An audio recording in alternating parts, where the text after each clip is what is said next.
Welcome to the KTVA Channel 11 Alaska Gubernatorial Debate.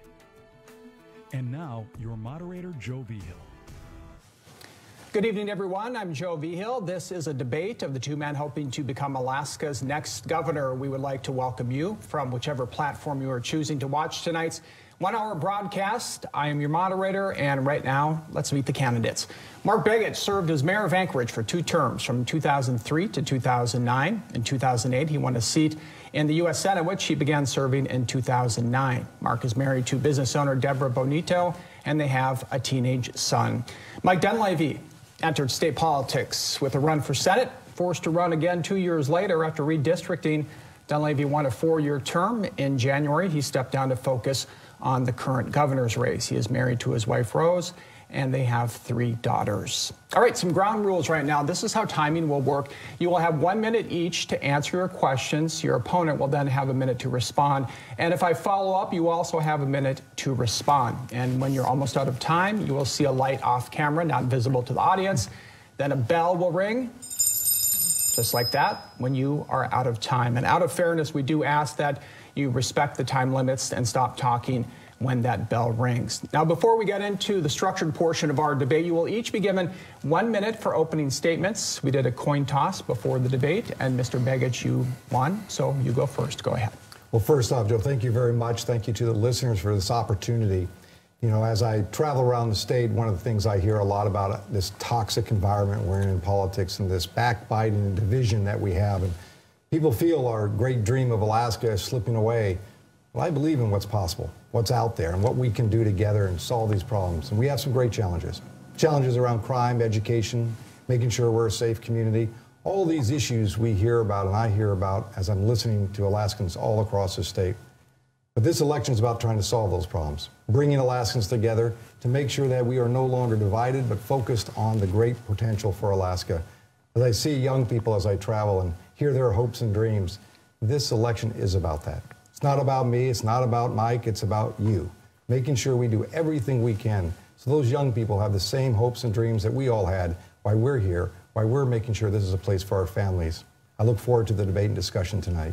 All right, to Mr. Dunleavy, your opening statement. You have 1 minute. Thank you, Joe. It's great to be here. My name is Mike Dunleavy, and I'm running for governor. On November 6th, the people of Alaska will have a choice between 2 very different candidates, Mark Begich and myself, Mike Dunleavy, a career educator. On this date, we're going to be talking about, on this broadcast tonight, we're going to be talking about a whole host of issues. Mark and I disagree on a number of these issues, including budgets and taxes. Mark believes in larger budgets and larger taxes to pay for those budgets. I believe in managing what we have better for better results. Mark believes in ballot measure number 1. He's a yes on ballot measure number 1. I'm a no because I think it would be a job killer and it would be devastating to the state of Alaska. And Mark believes in smaller dividends going forward. I believe in paying out the full dividend, making sure that Alaskans get their full dividend, and as governor, I'll ensure that the permanent fund and permanent fund dividend are enshrined in our Constitution. Again, my name is Mike Dunleavy. Look forward to this debate and your vote on November 6th. Thank you. All right, gentlemen, thank you. We will start off with one of the biggest topics people are talking about across the state of Alaska, and that is crime. We now have the distinction of being among the most dangerous states in America when it comes to violent crime. We have the highest rate of sexual assault, and those figures don't seem to change, along with the promises of candidates vowing to get tough on crime. So first of all, both of you have unveiled plans to address this issue. So once sworn into office, what is the first thing that you will do to reduce crime across Alaska? The very first thing, and Mr. Dunleavy, you have 1 minute. So we're going to budget specifically for public safety. We're going to make sure that we have the right number of public safety officers, troopers, also prosecuting attorneys. We're going to make sure the courts are open all day on Friday and that we have the right number of correction officers. We're going to focus on public safety and make sure that we fill in all the holes. We're also going to take a look at SB 91, repeal 91, and replace it with another bill that will fill in the holes that we identify as we go forward. We're also going to focus on sexual assault. I mean, it's an epidemic. It's a terrible situation for Alaskans. I have 3 daughters. I lived in rural Alaska and urban Alaska, and this is something that we cannot tolerate any longer. So with that said, public safety will be job number 1. We're going to have a comprehensive public safety approach. And we're gonna make sure that the criminals are on the run, not the law-abiding citizens. So, Mr. Dunleavy, staying with this for a minute, you've been in the legislature, you've had your chance to influence crime reform as a senator. What do you think Alaskans are wondering if, you know, this will just be the same if you're governor? It can't be the same. I mean, the statistics are out of control. In 2014, we had about 604 violent crime incidences per 100,000 people. Now it's 804. The murder rate in New York City is half of what Anchorage is. These statistics can no longer be tolerated. And the primary function of any governor in any state is public safety. We have to make our citizens safe. I've made this job number one. The Public Safety Employee Association, which encompasses the troopers and other police, have supported our candidacy because they believe that I will be the one that will bring law and order to the state of Alaska. All right, Mr. Begich, the very first thing that you will do in office to reduce crime across Alaska. You bet. It is the number one issue. You know, when I travel around the state, that's what people talk about over and over again. And I have to beg to differ with my opponent here. You know, when he was in the state Senate, he cut many of those budgets when it came to prosecutors, troopers, and court systems, all those areas that now he wants to fix. Well, they've been cut. But one of the things you first have to do, you have to have a comprehensive approach. I've laid out on my webpage great detail. We need to have the trooper or the court system, the public safety, corrections, the health and human services, all working hand in hand in this issue. We have to get tough on our criminals. And for example, I would put 2 prosecutors from the state working in the U.S. Attorney's Office, as I did when I was mayor, to go after these drug dealers. They get 10 years hard time out of state. We're done with them. You got to break the pattern of crime that these individuals are going after. You have to also deal with people in good court systems like the wellness court. 90% of the people do not reoffend through those court systems. I want to see more investment in that area to go after these issues of crime. So that's what you've done, but what will you do right away? No, this is not done right now. In other words, there are no prosecutors from the state working in the system of the U.S. Attorney's Office. We need to do that to get these hardened criminals. Second thing I would do is get the 40 positions that the troopers currently have that are fully funded, need to get them occupied and filled. 20 correctional officers fully funded that's currently not filled. We need to go after, for example, we had a special unit when I was was the mayor, and I'm proud to say I have the Anchorage Police Association firefighters supporting me because of my stands on public safety. But we have to do, for example, on domestic violence, you have repeat offenders who come in and get the restraining order and they come back to perpetrators and repeat their offenses. We had a unit that went after us, had a 70% drop in these repeat domestic or these repeat offenders on restraining orders. You have to get tough, but you also have to recognize 80% of the people in corrections have an addiction of some sort. We need to attack that in an aggressive way in order to stop crime in the long term. What about wellness courts? You've talked about these. Yeah. How are you going to pay for these, and where will they go, and what will they cost? Yeah, actually, if you use a combination of things, wellness courts, tribal courts, which are actually being operated now to some degree, I would expand some of their abilities to deal with crimes in their communities. They're very successful. And when you look at wellness courts, these are important components when you have a almost 90% non-reoffense rate. How do you pay for these? Last year, the Corrections Department turned back almost $800,000 in unused resources for reentry programs. So you got to put that money to good use. And if it's our #1 priority, which it should be as fighting crime in this state, you got to make sure you allocate the priorities correctly, make sure you have the resources. And as I said, there's positions currently empty that are fully funded that we need to put and make sure they're occupied so we're out there. And the last thing I'll say, village police officers, making sure they have the good standards, good training. And I would love to do an exchange, bring some of those into urban areas, have it 2 weeks here, and then take some of our urban police officers and go back out to the villages. So we understand from a state perspective the impacts that are going on in our state with crime. I'm going to move on to another question, but I just want to give you a chance to respond to that. Again, the Public Safety Employee Association has endorsed my campaign because they believe we'll get serious with crime. Also, when I was in the Senate, I moved a $50 million amendment to move money from one organization into public safety, education, and transportation. That amendment was supported by all 20 members of the Senate. It died in the House, but that would have given troopers, prosecuting attorneys, another $10 million to operate off of. And again, we will move resources. We will build our budget right out of the gate, focused on public safety. Okay, I want to talk about a person I just talked to in the Valley. I was just out in Wasilla, talking to a man. He lives near KGB Road in Northern Lights, and he was telling me about, you know, drug houses that he thinks are right behind his house. He said there have been thefts. He lost a chainsaw, and he's frustrated with this crime that we keep seeing. Now, I checked the area, and it does not fall within the Wasilla Police Service District, so he has troopers to rely on. But they're crazy busy. You both know that. So I want to ask, how do you think that you can help this man? Mr. Begich, we're going to start with you. What can you do to help this person? Yeah, I think, first off, I appreciate his efforts in the Senate trying to get $50 million to help public safety, but that failed. What did pass is all the cuts, and now we're paying the price. In the Mat-Su area, one of the things they just had recently, as you know, they had a vote, advisory vote, because there's a lack of trooper support. That's why you have to fill these 40 empty positions. We have an old style of recruitment. When I was mayor, we had the same exact problem. So we went out, instead of waiting for people to come to apply for these jobs, we went out to the community to find good recruits to put into our police force. And that's what we have to do with the troopers, make sure they're. Second to this, community, when you sentence people, usually these first-time offenders, you got to deal with them right out of the gate. Because if you don't deal with them the first time, second and third, fourth offense, then it's too late. They've already now committed an array of crimes. So you have to deal with first-time offenders aggressively. But the other piece is, again, some of these are feeding their addiction. And we have to be serious about how to deal with the treatment of addiction in this state. So, Mr. Dunleavy, this is your neck of the woods. Sure. You probably know this area. Yes. What can you do to help this person? So again, you have to have a governor that's serious about public safety. You have to be able to send a message right out of the gate that the governor is not going to tolerate criminal behavior and that law-abiding citizens are going to be protected. The first thing you have to do, once again, is you have to have the right number of state troopers. You have to have the right number of state troopers in place. And what we'll do is we will move some of the funding that is in some of these unfilled positions, but funded positions. We have about 2,000 funded but unfilled positions in state government as of June 28th of this year. Move some of that money in, get troopers on the ground now, get dispatchers to support those troopers, make sure you have the prosecuting attorneys to hear the cases, and send the message out to the criminals that it's not going to be tolerated. Whether you're a drug dealer, whether you're a thief, it's simply not going to be tolerated. It's out of control. We've got to restore confidence back into government from the people of Alaska. And as governor, we will take measures to make sure that public safety is job number one. So you've been in the legislature. Why haven't these 2,000 positions been filled?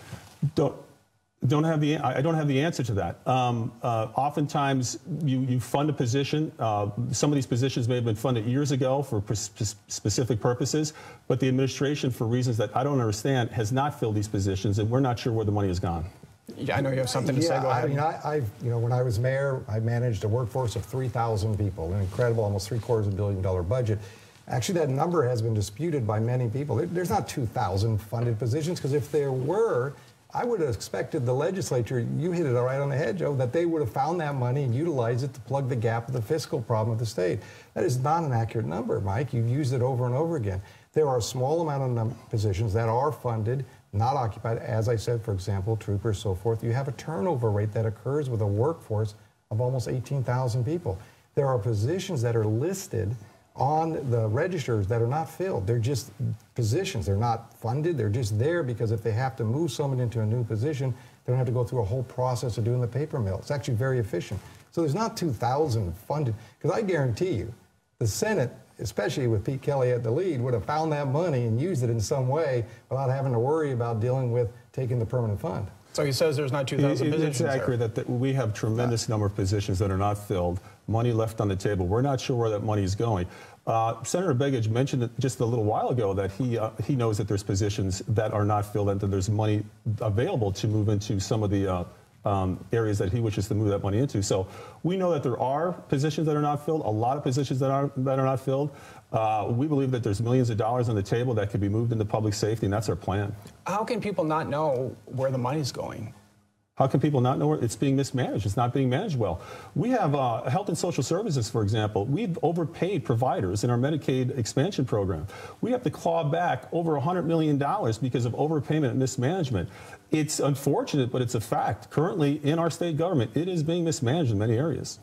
Okay, we're going to move on. Both of you have been critical of SB 91. Now, Mr. Dunleavy, you have said that you will repeal SB 91, and Mr. Begich, you have used the term clean sweep, indicating major changes.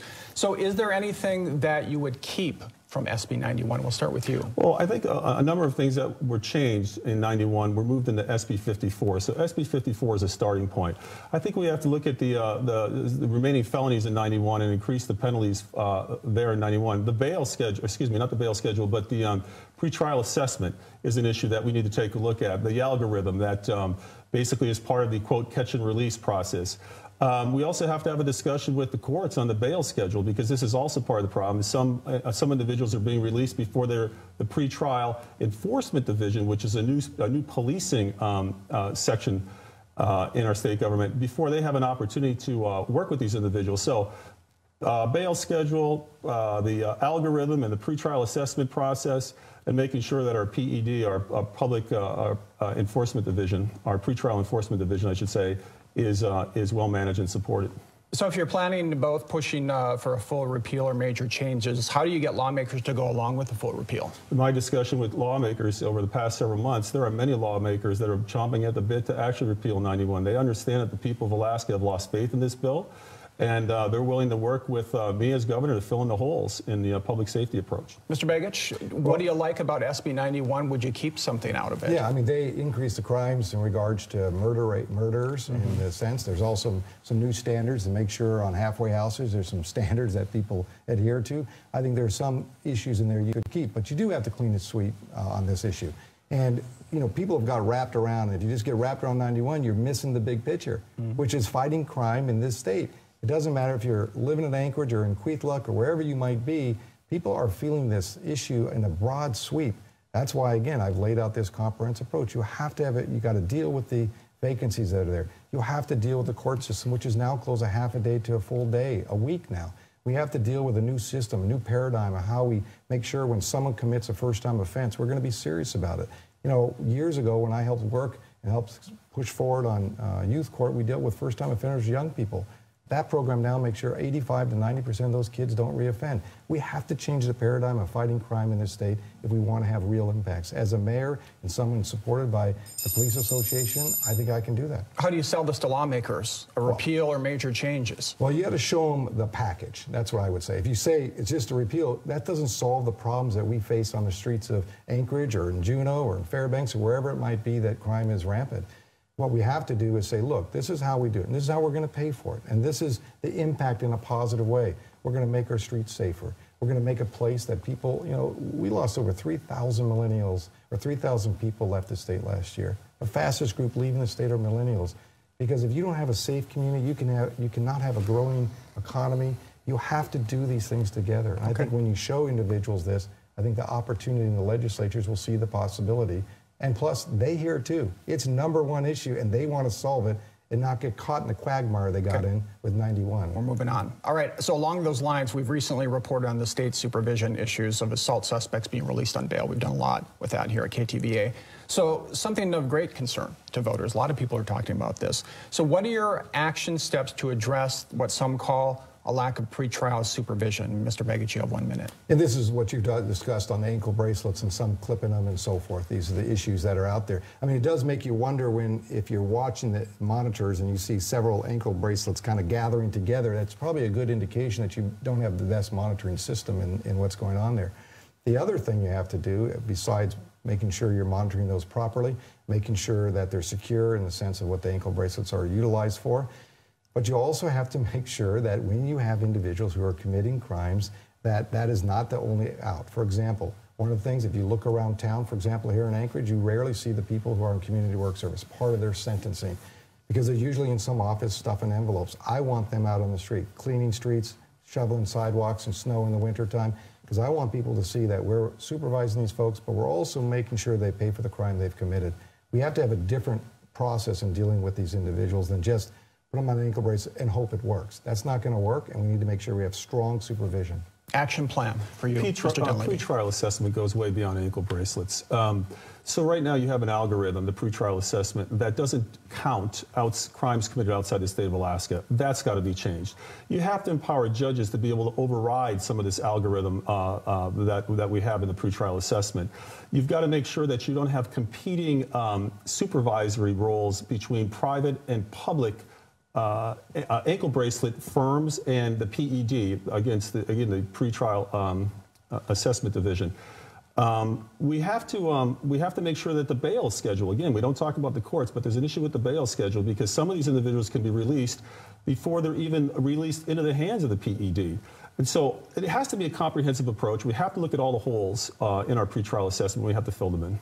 So one of the goals of SB 91 was to keep nonviolent, addicted people out of prison and into treatment. So the problem is, you know, there's not enough treatment, and therefore the core problem is not being addressed. So what's your solution, Mr. Dunleavy? This has to be part of a comprehensive approach to public safety.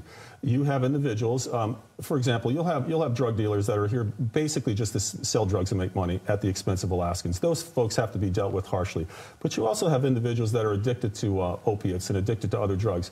They want to get off of those opiates and the other drugs. They have to be assisted. They have to be helped, because this has got to be part of a comprehensive approach. Again, we're going to have to move resources into these substance aversion programs as well. Make sure that the treatment is there, it's research-based, and they have the ability to get into long-term treatment to get off of this, because if they don't, it's going to continue to be a problem, not just for those individuals, but for the state. Your solutions, Mr. Begich. Yeah, you know, the treatment issue is a big deal. Let me give you an example. Let's say you're an individual in prison. I'm not pointing at you, Joe, but let's say there's an individual in prison. When they're, and let's say they're dealing with an addiction with a medical treatment program. When they come out, usually that medicine they're utilizing only lasts 28 days. Most people coming out will qualify for Medicaid, so they will not have the opportunity to continue their treatment, because to qualify for Medicaid takes you 30 days. If you've ever seen someone dealing with an addiction coming off their high, which I have, on that 28th day and 1 minute, it's like they poured gasoline on a lit a match. It is terrifying and horrifying. They will go right back to the streets. So one of the things we should do, and this is simple because the state runs both of these, make sure they're qualified as they come out, to make sure they continue their treatment, which is 90%, especially under the new program, paid by the feds. We need to make sure of that. Opioid money is coming from the federal government, a lot of it, and states are going to qualify for it. But let's broaden that to substance abuse and treatment programs, not just for opioids, because before it was meth and then it was heroin. There's always something new. So let's broaden that, utilize that resource, and make sure we have decent programs. All right, gentlemen, thank you. The permanent fund dividend, to cap, protect, or pay back, that discussion is up next. All right, welcome back to our gubernatorial debate. Now the PFD. Mr. Begich, you are proposing to continue to split permanent fund earnings between dividends and state services, specifically public education. Mr. Dunleavy, you had said that Alaskans would have a full dividend under your administration. Now, you both say that your plan is the best. What we want to know right now is what's wrong with your opponent's plan? And we're going to start with Mr. Begich. What's wrong with his plan? Well, first off, you know, my plan, I'll just say, is constitutionally protected. Under Mike's plan, he has no inflation proofing, which means long-term problems in the sense of stability of the fund. You know, the Permanent Fund Board estimates that the annual earnings will be up 6.5%. We have a great year this last year, another year, but that's not how you have to base it. You got to base it on long term. Second to this, when you try to pay the full dividend as he's planned and pay back money, we'll reduce the total fund down that the calculation is based on. He'll take out over $6 billion of the $18 billion in the retained earnings, just like that. And next year will be a less of a dividend because of that action alone. He's also stated, and I saw it in the AP, that it cannot be sustainable over the long term. So it's great to have a promise today, but you can't keep it in the future. So it's not inflation proofed. It does not have the long-term stability on it. Along with that, it leaves a gap in the budget of $1+ billion. I don't know how that's going to be taken care of. Someone has to pay that bill. So it's not a stable plan, and at one point it's been advisory, now it's constitutional. I'm not sure how he's going to do it. So, Mr. Begich, members of your own party in the legislature sound more like Mr. Dunleavy. In fact, Democrats have gone to court for a full dividend. How do you get your plan passed by members of your own party? Well, first off, we're Alaskans first. You know, this whole thing about Democrats, Republicans, independents, you know, in my time in the Senate, when I was mayor of Anchorage and when I was on the Anchorage Assembly, I worked with Democrats, Republicans, independents to solve a lot of problems in our city and our state. So I look at it from a broader perspective. You lay out a reasonable plan. That's sustainable. My plan puts in the Constitution, ensures constitutionally funding education, ensures that people will have a dividend not only today but for generations to come. It inflation-proofs it. It ensures that it will be here today and continue into the future. The next thing it does, it takes it out of the hands of these politicians who have cut the dividend for 3 years running. It puts it in the hands of the people. That is how you approach this issue. Otherwise, every session, you know what they're going to debate? The price of the dividend. Is it up? Is it down? How big? What should we do? I'd rather us focus on crime, education, building an economy. That's all convince both Democrats and Republicans the right approach there. What's wrong with his plan? So it's actually Mark's plan in which he cuts the dividend. He makes the dividend smaller going forward. If you look at my history, I've worked with Republicans and Democrats across the aisle on this particular issue. I thought it was wrong what the governor did. There was no discussion with the people of Alaska. There was no advisory vote. There was no constitutional vote. As chairman of the Senate State Affairs, I actually moved out of my committee two bills, two resolutions that could go to the people for a vote, constitutional resolutions. One was a POMV approach, because I wanted the folks to be able to take a look at that, but also the current calculation as we've calculated this for years. That bill was actually Senator Wielkowski's bill, and he and I worked closely on the permanent fund. We have almost $19 billion in the earnings reserve. If we are to have a stable fiscal policy going forward, we have to have the backing of the people of Alaska. They don't trust politicians right now. They don't trust politicians that want to short the PFD. We've got to be able to bring the people along and have a discussion on what a stable fiscal policy is going long term. We currently have almost $19 billion in the earnings reserve. We can pay out a full PFD. So the governor gets to propose the budgets, but the legislature gets to the final word when it comes to appropriations, so including the dividend payouts. So how can you promise to restore the dividend? You put it in your budget. I'm having discussions right now with legislators. Those discussions are going very well. The legislators understand that the people of Alaska do not trust politicians or government right now. And that started with the governor vetoing the permanent fund because he ran on a platform: no taxes, reducing the budget, and no reductions of the PFD. The people of Alaska do not trust the government now. The legislators that I'm talking to are in full agreement to pay a full PFD. I'll put this in the budget. This will be one of the first things that goes in the budget to make sure that we restore trust from the people of Alaska in their government officials. So working with legislators like I'm doing now, I believe that we can make this happen. So I want to clarify something. Do you want to recoup some of the losses of Alaskans that they received over the last 3 years? You want that money to come back to them and put it right in their pocket? My goal is to pay a full PFD and to go back and make sure that Alaskans get the PFD that was also cut. Okay, so based on that, that would cost several $1 billion. That's correct. $6 billion. That's correct. 1/3 of That's the correct. It would. It would. As opposed to short, find $6 billion? $19 billion in the earnings reserve. There's $19 billion in the earnings reserve. So is that where we're getting it? That's correct. $6 billion. Yes. Yeah, Joe, let me, if I can, this is the problem. The fund has $47 billion in the corpus, $19 billion in the reserve.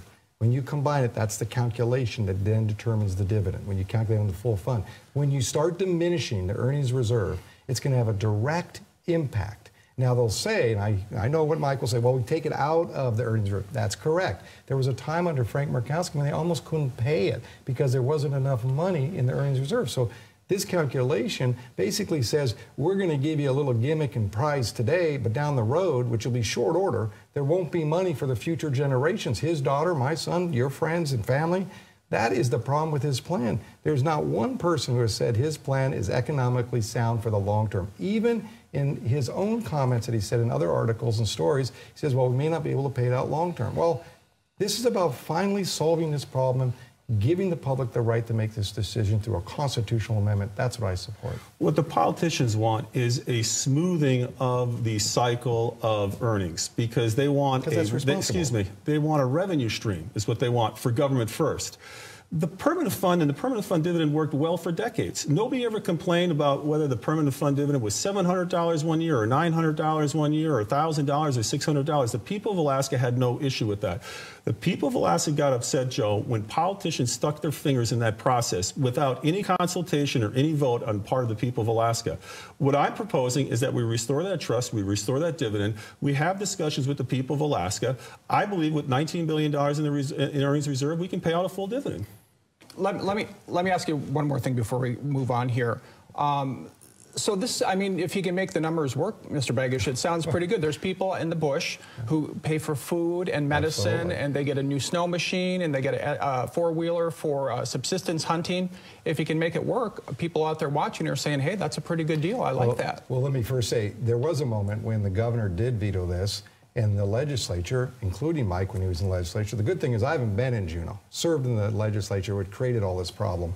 When it was time to give a veto override to restore that dividend, he did not do that along with his majority. So I'll just put that over there, let voters decide what he is for and against, because down there he has a record of where he didn't protect the permanent fund many times.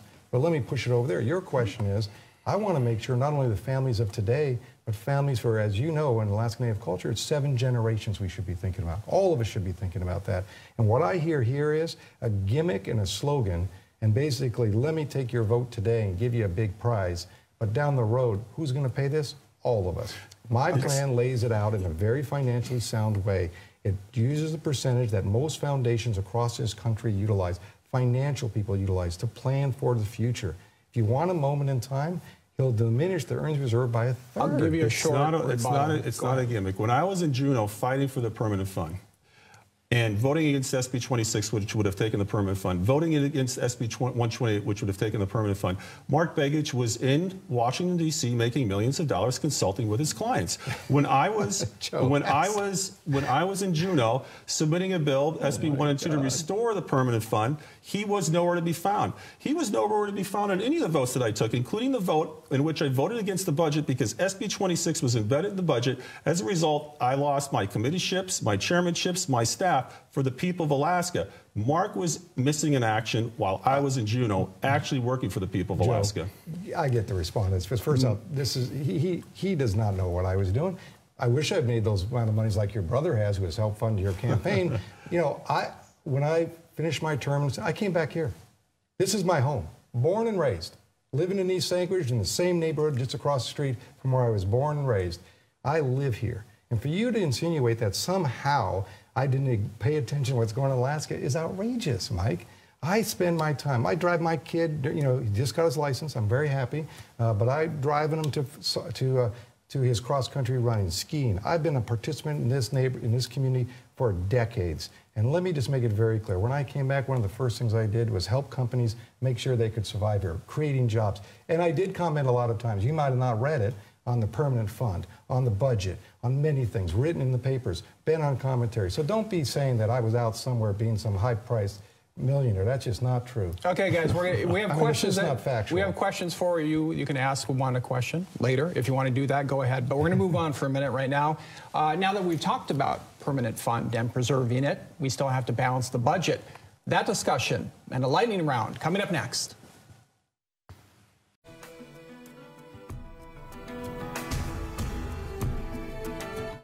Welcome back, everyone. We are going to get right into some yes or no questions. This is what we call the lightning round. So the first one, do you support public money being used to pay for private religious schools in the form of vouchers? Mr. Dunleavy, yes or no? I don't have any plans. No, okay. I don't have any plans on submitting a bill. Yes or no? I don't know if that was yes or no, but no, I do not. No, okay. Cutting troopers, Mr. Dunleavy? No. No. Mr. Begich? No. No, okay. Court system, cutting the court system, no. Yes or no? No, and improve it. No, okay.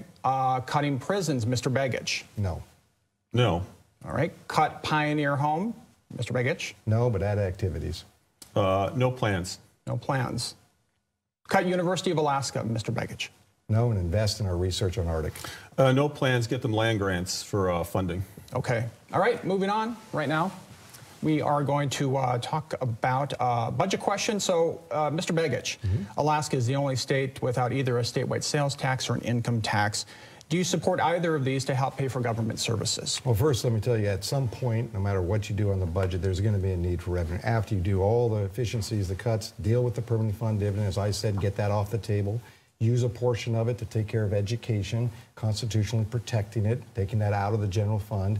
If you need revenues at the end, there's two that I will not support, and then I'll talk about the others. First, I will not support a gas tax. This gas tax issue will impact rural Alaska disproportionately and low-income families. Second, I will not support a wage tax. A wage tax, for example, myself, I own a company. All I have to do is tell my accountant, don't pay me a wage. I'll take it in dividends, and I avoid it. That's not fair. It's a regressive tax. Will we need some sort of revenue stream? It might be an income tax, sales tax, might be a combination.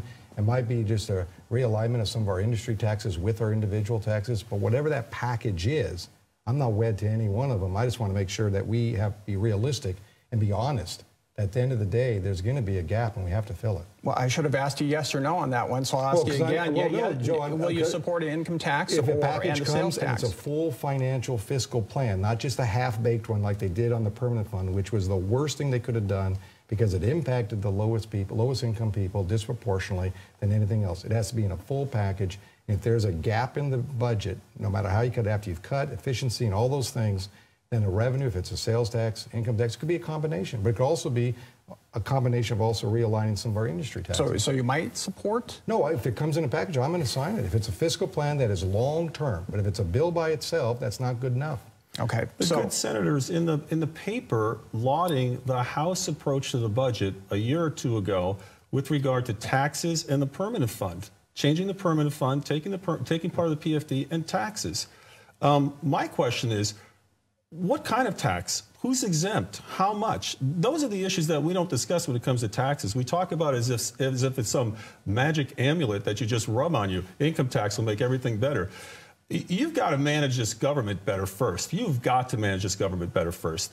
We're looking at potentially $3 billion in oil revenue this year because the prices have increased for oil for the state of Alaska, across the globe. So we have to manage what we have first, or we're never going to have the confidence of the people of Alaska to back us on any discussion going down the road about any type of revenue measures if we ever need them. But this idea that you just throw a tax out there, the devil's in the details, Joe. So, Mr. Begich, Governor Walker, he tried taxes, didn't fly, income tax, and he couldn't sell this to Alaskans or the legislature. How would you make your case? First, I want to make a point. You know, this hoping for prices to go up is the solution. That's what got us into this problem. Now, the price of oil is close to $78. Budget's based on $63 a barrel. If you just suddenly say that's how you're going to solve it for this year, you are not going to have a long-term strategy. So that idea that Mike just said is what got us into this trouble. Why there is $14 billion less in the constitutional budget reserve, 80% burned in 4 years because of this poor planning long-term view. Now, your question, how do you convince them? You have to show first to the people that we're taking the permanent fund off the table and constitutionally guaranteeing it so it's in their hands, because they need to trust us a little better. And I say not me, because I'm not down there. Second thing, provide the funding for education, because that's a broad sweep that everybody knows. More investment in education is the best thing. Second, show them the value we're getting. Right now, they don't believe we're getting value. So find the areas where we got to improve, the areas that are not working so well, so they understand the value. And then, if you have to go to revenues, then have that conversation with the public and the legislators. Joe, this is okay, very... I'll give you just a just is very important. What people seconds. don't realize is that we're one of 24 states in the union that has an initiative process and repeal process. If the people of Alaska do not buy into the fiscal plan that we have, whether it be a sales tax, an income tax, you name it, what kind of tax, they can repeal that tax. Then you have no fiscal plan. That's the issue. You've got to instill confidence in the people of Alaska by making sure that we're managing what we have now well before we go and ask them for more money in terms of taxes. And really, again, the devil's in the details. You just can't throw a tax out there and say that's going to work. I agree. All right. Mr. Dunleavy, those who oppose any new taxes have said for years that, you know, we need to cut the budget first and then consider new revenue. With the state savings almost depleted, how much longer can we go on this path? We got about, in my opinion, we may have a year at the most. This is the year to do it. This is the year, and I've said this is like getting one last gulp. We're fortunate to have a little bit more in oil revenue this year. I am not planning that we're going to be having a $70, $80, $90 barrel oil going into the future. However, I'm hopeful that we're going to have more production. And if we have more production, we'll get more oil in the pipeline, which will hopefully mean more revenue to the state of Alaska. With that said, before we do anything else, we have to manage what we have well now. We're looking at $200 million in supplemental bill coming up because we're not managing our health and social services well. The people of Alaska are not going to buy into a tax until we manage our budgets better. To go to the people of Alaska and say, we need new taxes because we don't know how to manage our budget, you're not going to have a stable fiscal policy going forward, Joe, and that's the problem. We must manage these budgets first for efficiencies in how we spend the money, how we manage these programs, before we even can talk about revenues. Okay, we are moving on where the candidates stand on ballot measure 1. That is still to come. One says yes and one says no. So you have both taken opposing positions on ballot measure 1, the initiative that would establish new requirements for development projects in salmon habitat. Mr. Begich, you are supporting it. Mr. Dunleavy, you are opposed. We will start with Mr. Begich. Go ahead. Well, I do support it. You're correct. I support it because if you look at what happened, you know, first off, discussing fish is good for Alaska. It doesn't matter if you're a sports fisherman or commercial subsistence. Talking about fish, we all love talking about. We're all wanting to protect our fish. But what happened? The legislature had a process, a bill that was, you know, in the process, did not move forward, and the public decided that they were going to move forward with 45,000 people signing an initiative and put it on the ballot. But what's also interesting, there was another initiative going on at the same time on legislative pay and benefits, and that was moving forward. And the way it works is if there's a similar bill, then it drops it from the initiative. Oddly enough, they were real quick to deal with that thing that dealt with their pay and benefits, got that off the ballot.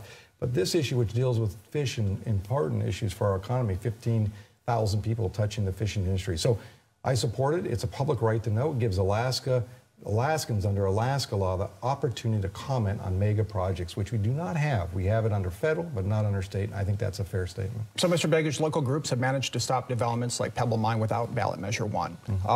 What's wrong with the way we manage salmon right now? Well, actually, Pebble Mine isn't stopped. There's still permitting process going on. There's still activity going on. I don't support Pebble Mine. I think that's the wrong mine, the wrong place, just like Jay Hammond and the late Ted Stevens. I don't support it. I think it's a bad idea in the wrong place, because that fishery is a rich fishery. That is what they call the fish basket of the whole world in a lot of ways. I think there's a process. There's a federal process in NEPA that allows comments, but there's no state process here. And I believe that state of Alaska should have a process to allow individuals to comment. But it really is a breakdown in the legislative process. This should have been dealt with in the legislature. It wasn't, because they got in fights, as they continue to do, and bicker, and no one got to the table, brought all the parties together. This law, Title 16, hasn't been revised since statehood. Everyone agrees, the Board of Fish, industry, others. They just disagree on what it should look like. But they do agree that there needs to be an ability to manage our fisheries correctly and make sure when there's large mega projects that fish habitat is not improperly damaged or needs to be mitigated if it has impact. Why are you opposed? I see you have your button on too. Yes, this would be a disaster for the state of Alaska. The last thing we need is more regulations that's going to kill job and investment. If this ballot measure passes, the message sent throughout the investment world is Alaska is closed for business. You might as well just set up some more latte shops and get ready for helicopter rides in from Hollywood. We need jobs. I mean, for 19 years, I lived in rural Alaska. Some of the poorest people in the state of Alaska, they want jobs. They don't want welfare programs. They don't want to be taken care of by the government. They want jobs. Red Dog Mine is an example. Before Red Dog Mine, that was one of the poorest parts of Alaska, Northwest Alaska. With Red Dog Mine, you wouldn't have a lot of the activities and a lot of the projects going on. You might even end up not even being able to get sewer and water projects for your municipalities. This is a disaster. And if you really are pro-growth and pro-job, and you really are for folks that need jobs, you want to vote no on this particular issue. So supporters of ballot measure 1 say it's needed in part because local communities no longer have a say in some development projects with the demise of the Alaska Coastal Development Plan. So what level of local input do you think should be required when it comes to development and projects? We have some of the most stringent environmental regulations on the face of the earth. If you ever go to the North Slope, you park a truck, if you're up there touring, they have to put essentially a diaper under the truck, even if there's no oil leaking, to make sure it catches a drop if something happens. You want development to happen in the state of Alaska. If not, if you put this measure in place, you're going to drive all types of activity overseas, because we're still going to need mining, timber, we're still going to need oil and gas. Joe, it's overkill. It's a solution looking for a problem. There's no record of massive fish die-offs because of projects in the state of Alaska. I just think it's a bad idea at the wrong time, and we need jobs now more than we ever have. Okay, we're going to go to an audience question. This is from Facebook. And the person says, I'm concerned about providing better services to our veterans and transitioning service members. What will your plan be to address our veterans? Mr. Dunleavy, you have 30 seconds for that. So we have a DMVA, we have a Department of Military and Veteran Affairs in the state of Alaska, which I think does really good things. We have a very high veteran population. Veterans have supported my campaign. One of the things that we would look at, for example, is Texas has a thing called the Hazelwood Act. The Hazelwood Act allows veterans and or their families to take credit at the university. I think we need to look at that to help train up, retrain veterans that are here in Alaska. But there's a whole host of things I think we could do for our veterans, and I'm primed and ready to help those folks that helped our country. Mr. Begich, your plan to address our veterans? Well, one of the proudest moments I had in the U.S. Senate was making sure veterans, no matter where they live across the state, can now access medical facilities that are run by the tribal consortium, and those tribal consortiums are reimbursed for that medical services. What do we need to do? We do have needs for housing for our veterans, utilizing Alaska Housing Finance Corp. There's an idea on a veterans village, which I do support, a great idea. I think you also need to make sure they have job opportunities. And when you think about the 40 state trooper positions that are empty, these are some of the best jobs for our veterans to participate in. Those are two quick things that I would do. All right. Coming up next, closing statements, and the candidates will ask each other a question. Welcome back. Each candidate will now ask the other a question, and Mr. Begich, you go first. Well, let me start. I want to talk a little fish. I know at the Kodiak debate you were unable to make it. First time they canceled debate in 27 years. Fish industry is a billion-dollar industry. It has incredible job impact, thousands of jobs throughout Alaska.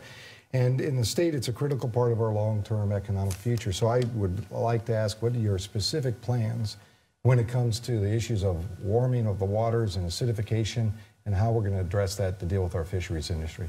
So Alaska is not a smokestack industry state. In other words, we contribute very little to the pollution that some are attributing to global warming. Alaska's fishery issues, what we can actually do to focus on the fishery issues is to bring groups together, both sport fishing and commercial fishing and subsistence users, and they come up with plans to make sure that we're getting enough fish in the rivers so that they are reproducing, but also work with the federal government and work with NOAA and other agencies to see, if anything, what can be done in the high seas. Are we experiencing fish loss because of interception by foreign vessels? Is there something else happening in the oceans that's depleting the food source for the fry and the fingerlings, I should say, that go out to sea? We have to have these discussions, and we have to use the best science we could possibly use to get to the answers. I'm going to let you ask your question, but do you want to respond to the Kodiak issue about that discussion? I just did. Not going down there and talking to folks down there? What was why wasn't I there? Yeah. I wanted to give you just an opportunity to respond to what he just said. Because we had scheduled to be all over the state of Alaska, and we've done there's probably 40 plus debates and forums that have been scheduled. We've made more debates than Senator Begich and or Governor Walker. And so we were scheduled to go out to rural Alaska at the time, and that's where we went. Okay, go ahead and ask your question of Mr. Begich. Mark, again, it goes back to ballot measure number 1, and I know what you've said is that 40,000 Alaskans signed on to this ballot measure, and that folks in the legislature, if they didn't do something, whatever that something was. The question is this: knowing that this has the potential to shut down a whole host of projects, including preventing or eliminating possibly thousands of jobs and really changing the character of Alaska for the future, why would this be something that you support when what we need now more than ever are jobs, more projects, more new wealth being created, and new revenue for the state of Alaska? Why is this issue something that you really want to champion? Well, first off, Mike, as I said earlier, it allows the opportunity for people to have public comment, which I think is an important process. I know earlier when you asked that question, you didn't really answer that. This allows an opportunity for people under state law. Second, don't try to pitch me as someone that's not for development. When I was in the U.S. Senate, I worked with President Obama, who opposed Arctic development, and now Shell was able to do exploration there. NPRA was closed off. I worked with CD5, the people in Conoco, to solve the problem with the Corps and EPA to make sure they could move forward, which is now putting oil into the pipeline, which also helped them move GMT1 and GMT2 forward. Down in Southeast, I worked with folks to make sure they could ensure that their mines could go into roadless areas to continue to expand. So I'm as pro-development as possible, but I will tell you, we're going to make sure the development's the right way, and I believe in that the public should have an opportunity under state law to comment on projects that are happening that could impact them. You know, I know at the end of the day, the next governor has to write the regulation. I'm going to bring everyone to the table, as I have told the gas industry, oil and gas industry, I've told the forestry, environmental community. We're all going to be at the table to solve this issue if it passes. Okay, it looks like we're out of time, guys. All right, well, time for closing statements right now. So we begin with you, Mr. Dunleavy. You have 1 minute. Thanks, Joe. This has been fun. And to the people of Alaska, hopefully you've seen the differences between Senator Begich and myself. Alaska is at a turning point. It's at a crossroads. And on November 6th, Tuesday, you're going to have an opportunity to select your new governor. You couldn't have two very different people. One, Mark Begich believes in higher budgets, larger budgets, and more taxes to pay for those budgets. I don't. I believe we need to manage our budgets better than we have before. Mark also believes in ballot number 1, which I believe is going to kill a whole host of projects and jobs. But I want to talk about the permanent fund for a moment. There's been a mischaracterization that I don't support the permanent fund or the PFD. I'm going to repeat, there's been no one over the last several years, especially sitting here in the studio, that has done more to try and protect that permanent fund and protect that PFD. And as your governor going forward, there'll be no one that works harder to protect that permanent fund and permanent fund dividend than I will. And I respectfully ask for your vote on November 6th. Thank you. Mr. Begich, you have 1 minute for your closing statement. Thank you, Joe. Thank you to the listeners and the viewers who are watching us tonight. This is an important election. It is about what the decisions we make today how we ensure the future is bright, not only for us that are here today, but for generations to come. You know, I was out in rural Alaska recently talking to a young man who's talked to me about his dreams and his hopes. This is what this election is about. It is solving the problems of crime and education, making sure we do have jobs, not just oil and gas and fisheries and forestry, but where are we going to look in tourism and research and transportation, many other opportunities that we have. This election is about the future. It's instilling hope in people, getting out of this toxic environment, putting aside our differences of being a Democrat or Republican or independent, but focused on what we do best as Alaskans. As someone born and raised here, I have felt it and seen it every time we have great challenges, working together to solve our problems. We may disagree at times, but we know one thing: Alaska is a great place for us into the future. I look forward to your help and your support, and don't forget to vote November 6th. All right, and we do encourage people to get out and vote Tuesday, November 6th. And if you want more election coverage, we have plenty for you at KTVA.com. And that concludes our debate. We hope that you have learned something from these two gentlemen this evening. Get out there and vote. Good night, everyone. Thanks for watching.